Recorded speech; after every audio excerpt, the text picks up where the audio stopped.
Aduh, Gusti. Jaga kesehatan dan jangan lupa makan. Wah. Di dalam air apa? Dalam air. Dalam air ya. Hey everything, thank you udah klik video ini dan selamat datang di update. Ada apa ini di internet?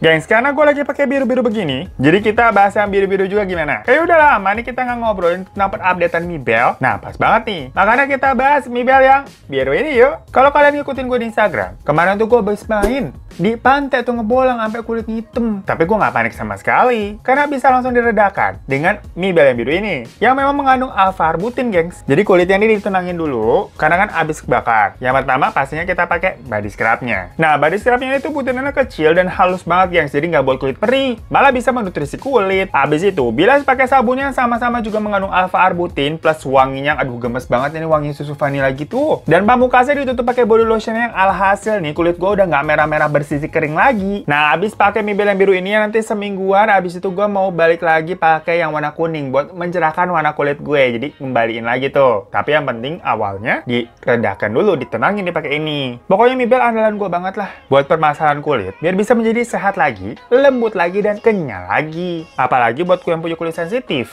yang suka nggak cocok nih sama produk-produk perawatan kulit, wajib banget cobain Mibel ini. Gak usah repot ya kalian, langsung bisa klik link shop yang ada di bawah, atau langsung kunjungin ke Instagram mereka aja. Hai sobat bucin, gila ya emang bener kalau pepatah katanya cinta itu buta, kagak kelihatan apa-apa. Udah ketutup semuanya, yang kelihatan cuma muka pacar lo aja dah. Lu ya kalau bucin sama orang, jangan gitu-gitu amat ya. Maksudnya tolong mah ini tolong, agak dipakai logikanya. Mentang-mentang lagunya Agnes Mo katanya Cinta ini kadang-kadang tak ada logika. jangan aneh-aneh kelakuan lu. Abisnya dongkol banget, gregetan kita sama berita update yang pertama nih. Perkara bucin banget sama pacarnya. Seorang pemuda di Bantul, sampai jual-jualin perabotan rumah. Punya emaknya tapi itu perabotannya. Sampai ngambilin genteng buat dijualin. Yalah, itu mah bucin apa kesirep ya? Jadi ada segitunya orang ya yang ngelakuin hal konyol untuk membahagiakan pacarnya. Sampai nyolong genteng, ngambilin lah pacar lu seneng. Emak lu noh kebanjiran di rumah, rembes gentengnya bolong. Sekate-kate emang lo emang. Jadi si anak beban keluarga ini tuh bernama Dwi, gengs, yang berumur 24 tahun. Dimana dia ini tinggal bersama ibunya di daerah Bantul. Dwi ini juga sebelumnya sebenarnya berprofesi sebagai tukang ojek di daerah Terminal Giwangan, Yogyakarta. Sementara ibunya sendiri yang bernama Parim, yang udah berumur 50 tahun, itu berprofesi sebagai ART di rumah orang gitulah di daerah Kasinan, Bantul. Semenjak suami atau ayah dari Dwi ini meninggal, yang kalau nggak salah sekitar 1,5 bulan yang lalu, Dwi ini jadinya tinggal di rumah tuh sendirian, karena si ibunya harus bekerja mencari nafkah. Tapi ya jatuhnya si Dwi ini juga udah umur 24 tahun. Itu mah udah gede, bukan kayak anak bocah ditinggal kerja. Nah, belum lama si Dwi ini tuh tinggal di rumah sendirian. Dia malah menggadaikan motor satu-satunya yang merupakan sumber mata pencahariannya tuh padahal. Dia jual tuh, dia gadein ke temennya gitu. Abis itu nganggur kagak kerja. Nah, dari sini kan kita dengarnya udah absurd banget ya. Misalkan kalau ternyata punya kerja cadangan gitu kan nggak apa-apa. Kayak, aduh gua bosen nih ngojek mau jualan terus motornya dia jual nih buat modal usaha. Nah, itu mah nggak apa-apa. Masuk akal. Tapi kenyataannya kagak begitu. Udah nih motornya dijual, lah dia nganggur kagak ngapa-ngapain. Tahu-tahu uangnya habis. Uang belanja yang aku kasih sama kamu itu mana? Kan kamu bisa beli lauk pauk. Mas, uang belanja aku pakai buat beli followers. Yang mana ternyata hasil uang penjualan motornya itu dia gunakan untuk melakukan PDKT nih dengan seorang wanita asal Ngawi, Jawa Tengah yang tinggalnya juga di Yogyakarta. Dimana mereka ini kenalan secara online, jadi WhatsApp-WhatsAppan. Alah si baper nih si Dwi. Jadi istilahnya dia ini jual motor bukan buat modal usaha, tapi buat modal dapetin cinta. Babar ya lu Dwi lah, gergetan banget gua. Itu memang nggak gergetan, gengs. Abis itu perilakunya malah makin menjadi-jadi. Statusnya dia kan nganggur, motor udah dijual nih, jadi dia nggak bisa ngojek lagi dong, yang otomatis nggak ada pemasukan. Sementara dia udah bucin banget nih sama itu cewek, dan selalu maunya nge-treat terus. Dia jajanin sebelah, beliin pop ice, sampai cekotin keranjang belanja Shopee kali tuh. Abisnya dibeliin baju sama tas-tas katanya. Buset dah, definisi pacar yang loyal banget kalau begitu. Apa aja yang sudah ngasih apa aja ke ceweknya nih?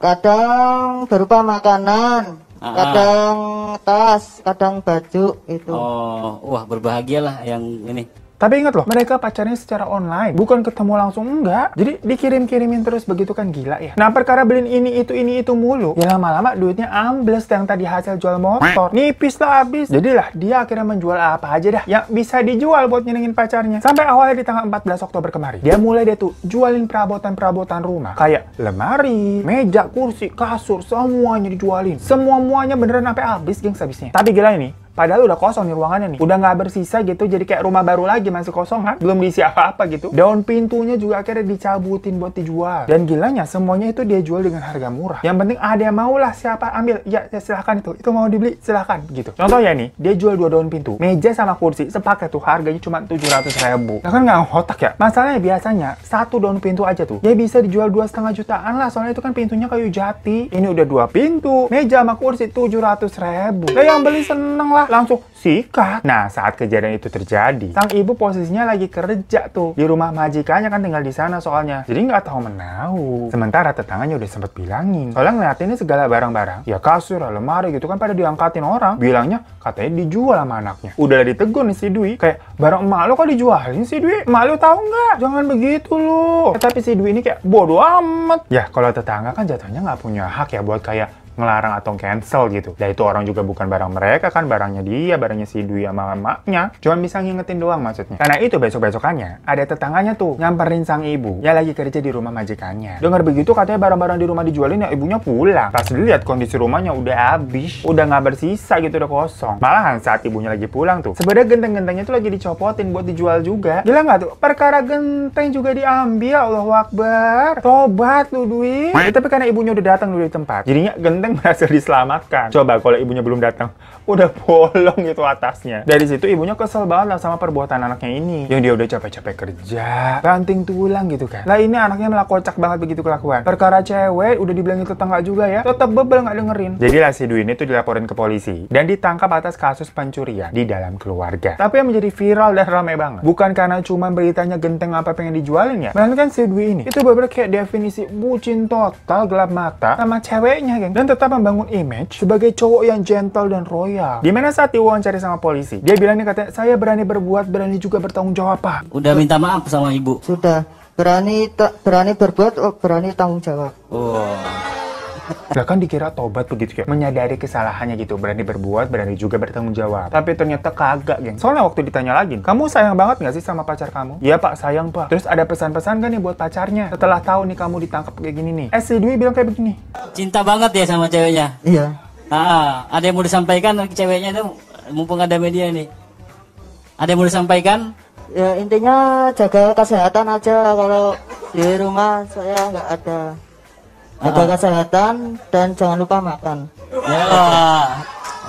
Nah begitu, geng. Sampai udah ditangkap nih. Masih inget-inget ya, jangan lupa makan. Dwi, gue bilangin lu ya, cewek lu kagak bakalan lupa makan. Kalau dia lupa palingan juga emah. Nah kalau udah emah masih lupa, ya mati tuh cewek lu. Kagak ada orang yang namanya lupa makan. Kalau lapar ya pasti makan. Emak lu no tuh bela-belain, makannya cuma pakai nasi sama garam buat ngasih uang ke lu biar hidup, pakai mikirin cewek lain. Dan ternyata setelah ditelusurin, Dwi ini baru mengenal sosok cewek itu baru sekitar 1 bulanan, geng. Dan selama itu pacarnya nggak tahu menahu tentang uang yang selalu ditraktir nih sama Dwi. Itu sebenarnya berasal dari mana. Tapi ya sekarang jadinya kan terlalu viral begini udah tahu ya. Dan atas perbuatannya itu, Dwi terjerat dalam pasal 367 KUHP tentang pencurian dengan ancaman hukuman maksimal 5 tahun penjara. Ya tapi karena kasus ini jatuhnya sebagai kasus internal ya antara ibu dan anak, mungkin akan ada mediasi nih. Walaupun kata ibunya juga udah kesel, udah nyerah sama kelakuan anaknya itu. Tapi nggak apa-apa lah ya Bu. Minimal dihukum sebulan gitulah biar jerah itu anak dajal. Biar melek gitu, nggak bucin lagi jadi beban orang tua. Tapi yang gue kepo banget, jujur nih gue kepo banget. Itu ceweknya bagaimana ya? Bentukannya kayak apa sih? Sampai si Dwi itu jadi anak durhaka banget, sampai bucin begitu bisa ya? Curiga nih, ceweknya pasti mirip Pevita Pierce.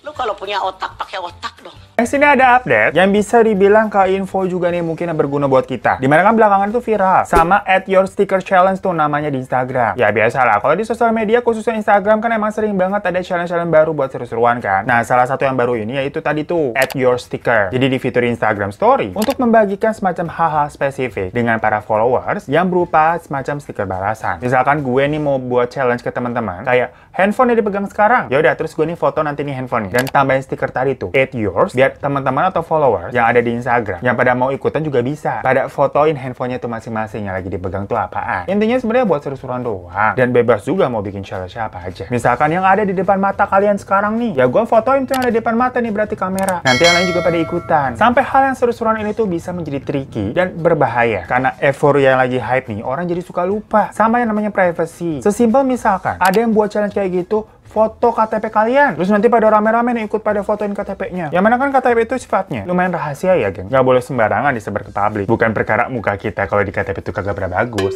Ya tapi kan ada data-data. Hal ini yang belakangan terjadi. Hingga muncul tuh kasus-kasus penipuan. Ataupun hal-hal yang tidak diinginkan. Yang berasal dari tren ini. Kayak ada kisah nih yang jadi pembelajaran juga. Di mana akun @tita_mukhtar menceritakan pengalaman salah satu temannya menjadi korban penipuan. Dia bilang, pagi tadi teman saya telepon nangis-nangis habis ditipu katanya. Biasalah, penipu yang telepon tuh minta transfer gitu. Nah, yang bikin teman saya percaya, si penipu ini tuh manggil dia dengan sebutan PIM. Nah, karena mungkin nama panggilan PIM itu adalah personal banget. Istilahnya cuman orang-orang terdekat aja nih yang tahu. Jadilah dia kira orang yang menghubunginya itu yang minta transfer beneran temennya, karena tahu manggilnya PIM. Padahal kan dia penipu, bisa taunya itu perkara ikutan challenge-challenge tuh sebelumnya si PIM ini nyebutin nama variasi panggilan gitu. Istilahnya berarti itu kayak ngasih info atau akses langsung kode rahasia ke publik kan. Nah, ada juga nih kisah lainnya yang hampir aja kata kebobolan kredit card karena iseng ngikutin challenge, disuruh nunjukin 3 belakang kode di balik kartu. Ya sebenarnya buat kartu kredit itu kan emang sebenarnya harus lengkap ya, 16 nomor di depan sama yang 3 nomor rahasia tuh di belakang. Mungkin yang ikutan itu mikir, bagian belakang doang 3 biji aman kali ya, kan nggak tahu nomor depan ini. Itu sampai namanya penjahat mah bisa-bisaan aja dengan segala usahanya. Yang buktinya itu sampai bisa usaha mau ngebobol. Untung kagak kejadian. Karena kalau sekarang ada harus verifikasi dari handphone untungnya ya. Cuman berarti tren itu dijadikan usaha coba-coba sama pelakunya buat ngebobol kartu kredit. Apalagi misalkan kalau kalian udah nemuin challenge-challenge yang terlalu privacy. Misalkan kayak foto selfie pakai KTP, tempat tanggal lahir, nama ibu kandung. Mohon maaf nih, itu challenge apa ngisi formulir pinjaman online? Ayo, ntar salah-salah data kalian itu bisa dipakai sama orang jahat buat apply pinjol. Terus nanti yang bayar ada kalian. Perkara kan datanya dipakai semua tuh, pakai data kalian. Kan amit-amit ya. Ya makanya hati-hati aja sih dalam share-share di sosial media. Apalagi untuk sifatnya yang terlalu personal dan nyerempet-nyerempet ke rahasia perusahaan lah itu. Maksudnya ya, harus mikir-mikir lagi buat ngelakuinnya ya. Mangsaku bertambah. Hari ini aku akan berpesta besar. Next, ini adalah sebuah prank terbesar tahun ini yang kayak aduh bikin geleng-geleng banget endingnya. Ya pasti semua juga kalian udah tahu ya sama beritanya, tapi kagak upload namanya kalau belum kita masukin ke update nih. Dan kejadian kan baru beberapa minggu kemarin juga, jadi ya masih baru lah, belum basi-basi banget. Jadi yuk mari kita bahas kronologi lengkapnya dari sebuah cerita Pak Yana yang katanya menghilang di Cadas Pangeran sampai banyak banget cerita mistis yang beredar tuh dan rekaman-rekamannya juga ala-ala rekaman suara voice note 911 yang cekam. Tapi ternyata semuanya cuma spontan. Nah, jadi memang semua kehebohan ini tuh bermula dari sebuah rekaman suara yang sampai viral, dimana menyebutkan kalau katanya itu adalah sebuah rekaman suara yang dikirim oleh Yana Supriyatna berumur 40 tahun kepada istrinya. Kita dengerin dulu ya. Aduh, Gusti. Nah, setelah istrinya mendapatkan voice note tadi, si suaminya ini tau-tau nggak bisa dihubungin lagi dan menghilang seolah-olah ditelan bumi. Banyak spekulasi tuh bermunculan. Dari Pak Yana katanya dijahatin orang jahat, macam dibegal begitulah, sampai diculik setan. Nah, awalnya ceritanya pada Selasa 16 November kemarin, Pak Yana itu lagi di Bandung karena ada kerjaan di sana dan baru mau pulang ke rumahnya yang berada di Sumedang sekitar jam 7 malam. Saat dalam perjalanan, Yana itu sempat menghubungi istrinya melalui voice chat di WhatsApp. Ini tipe-tipe bapak-bapak yang males ngetik kali ya. Yang udahlah rekam aja lah biar cepet praktis. Nah, di rekaman suara yang kayak tadi tuh, awalnya Yana ini menyatakan katanya sedang mampir bentar buat sholat isya di salah satu masjid di daerah Simpang Pemulihan Tanjung Sari. Abis itu sekitar jam setengah 8 malam, abis sudah selesai isya nih, Yana ngirim voice note lagi ke istrinya dengan bilang katanya ada orang nih mau nebeng sama dia sampai Sumedang deh pokoknya ngebonceng. Nah, orang yang dimaksud ini itu kayak orang baru kenal pas lagi sholat. Terus mungkin ditanya, bapak mau kemana? Ke Sumedang. Oh, saya ikut, boleh nggak pak ngebonceng? Oh iya silakan. Kayak gitu kali kira-kira ya. Dulu di Simpang sholat isya, kebetulan ada yang orang Sumedang juga nebeng ikut sama ayah. 1 jam kemudian, di jam setengah 9 malaman lah berarti, tahu-tahu Yana ngirim voice note lagi. Tapi kali ini voice note-nya nangis-nangis, yang kayak tadi kita dengar di awal tuh, dimana intinya ternyata orang yang tadi minta nebeng itu bukan orang baik atau orang jahat lah, dan seakan-akan nyawanya ini sedang terancam.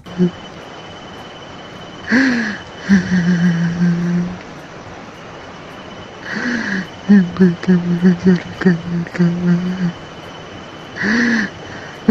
dan keluarga itu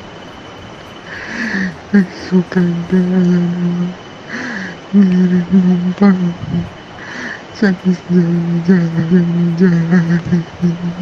Ya dengar begitu istrinya panik lah. Pas mau dihubungin ponselnya mati, nggak bisa. Jadi itu kayak komunikasi terakhir istrinya sama si Yana. Karena itu keluarga langsung lapor ke pihak kepolisian di Sumedang Selatan. Menerima rekaman tersebut dengan bukti tadi ada voice note yang emang serem banget kedengerannya ya. Bikin tegang begitu. Langsung di malam itu juga polisi kemudian menuju ke tempat sekitar tadi si Yana. Berangkat dari masjid tuh. Di situ mereka menemukan sebuah motor Supra yang emang miliknya si Yana. Serta ada helm sama jaket juga ditinggalin di jalan, geng. Pokoknya itu tuh di daerah Cadas Pangeran. Wah, janggal banget kan nih. Ada motor sama helm sama jaketnya juga ditinggal di situ, tapi orangnya kagak ada. Kemana nih orangnya? Udah ditelusurin ke sekitar situ, nggak ketemu, nggak ada apa-apa. Karena belum ketemu nih, sampai besoknya, Rabu 17 November, polisi akhirnya sampai menerjunkan tim gabungan, termasuk kantor SAR Bandung untuk mencari keberadaan Yana. Tapi tetap aja nihil. Sampai besok Kamisnya, dikerahkan lebih baik lagi petugas. Dan anjing pelacak juga, geng. Nah, di sini beritanya udah makin viral. Karena udah 2 hari kagak ketemu, banyak banget tuh berita simpang siur. Mulai dari tadi tuh begal sampai diculik setan. Karena daerah Cadas Pangeran kebetulan emang terkenal angker juga. Nah, kalau ada berita-berita mistis begini kan,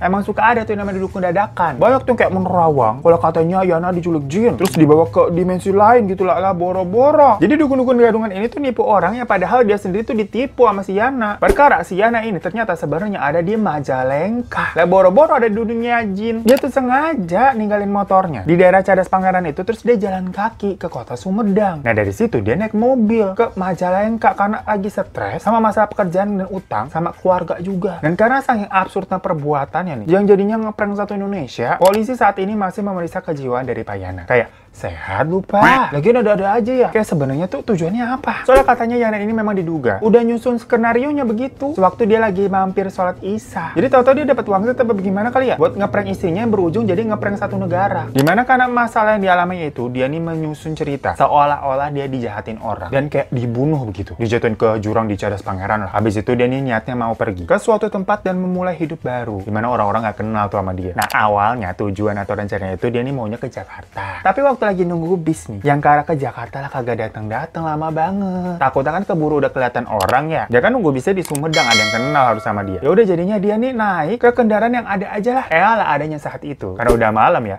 Cuma ada Elf Travel doang gitu yang ke Cirebon. Jadi udah sikat baik lah. Namanya orang lagi stres kali ya, nekat aja main masuk. Tapi ternyata ada drama di mana Elf yang ditumpangi itu gak berber sampai Cirebon. Jadi dia diturunin di Majalengka. Intinya emang luntang-lantung gak ada tujuan. Nah di Majalengka dia juga sempat istirahat tuh di sebuah masjid. Pas paginya barulah dia lanjut naik angkutan umum ke Cirebon. Udah bener nih padahal udah sampai Cirebon. Lah dia balik lagi ke Majalengka. Jadi kelihatan banget tuh linglungnya. Niatnya dia mau memulai hidup baru tuh di Majalengka dan mencari pekerjaan di sana. Tapi malah udah ketangkap dulu. Soalnya langsung jadi berita nasional, viral banget. Dikirain ini orang Pak Yana kenapa? Ya tapi awalnya walaupun dia ditangkap karena menyebarkan berita bohong ya dan menyebarkan kepanikan, di mana ancaman hukumannya untuk penjara 3 tahun. Kabarnya sih akhirnya Pak Yana ini nggak ditahan dan hanya dikenakan wajib lapor aja sambil menunggu hasil tes kejiwaannya nih. Ya tapi menurut gua kalau Pak Yana nih, karena pondasinya emang stres kali. Jadi urat marunya mungkin udah putus juga, udah kebal gitu nggak peduli. Saking mumutnya itu kepala linglung. Yang gua heran yang gua kepoin, itu dukun-dukun yang tadi tuh yang pada bilang diculik jin dan masuk ke dunia lain, sampai kerasukan gitu kayak dapet penerawangan, yang ternyata Pak Yana ngeprank doang. Lah itu pada dukun-dukun kagak thanksin apa ya? Kena prank begitu berarti dia ketahuan ngibulnya.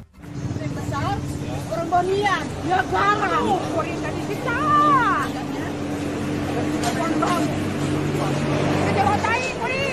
So itu berita-berita update kali ini yang semuanya bikin geleng-geleng ya. Ada-ada aja kelakuan orang Tuhan. Ya tapi kalau kelakuan orang kagak ada aneh-aneh begitu, kita puasa juga kagak ada bahan update ya. Jadi nggak apa-apa lah, teruskanlah keanehan di dunia ini. Ya tapi kita mohon maaf kalau ada salah kata ya. Pokoknya sampai jumpa lagi kita di update selanjutnya. Assalamualaikum.